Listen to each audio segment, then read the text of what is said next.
Welcome to the Blindy Wheeling Podcast, Episode 7, What Makes the Outdoors Accessible. Paul, let us head outdoors. Parks, forests, gardens, coast paths, green spaces. What makes them great? Freedom.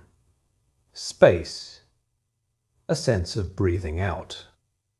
The outdoors can do something wonderful for people. It changes pace. It gives you distance from walls, desks, noise, and routine. But it brings access challenges too. It does. Nature is not a shopping centre, and thank goodness for that. I do not expect every woodland path to behave like a polished corridor, but I do want enough information and reassurance to make good choices. Can you remember a moment that captures that? I remember being in a forest on a quiet day. Beautiful light through the trees, that soft sound of movement and birdsong. For a while it was glorious. Then the path split. One route looked firm.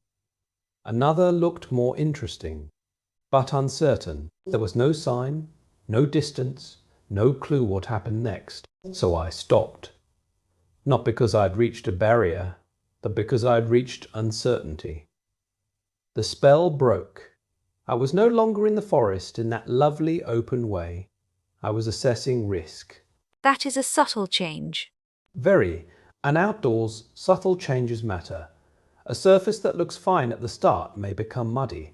A gentle slope may become demanding on the way back.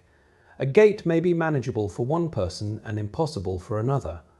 Good information helps people decide how adventurous they want to be. What do you love to find outdoors?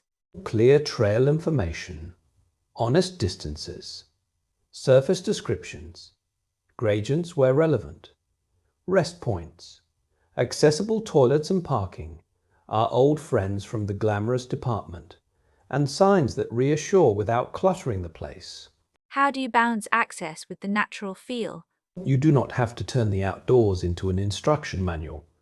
Good access can be quiet, a well-placed marker, a map that explains routes in human language, a bench at a sensible point, a gate that can be opened without needing 3 hands and a small engineering qualification. What practical steps should land managers or attractions consider?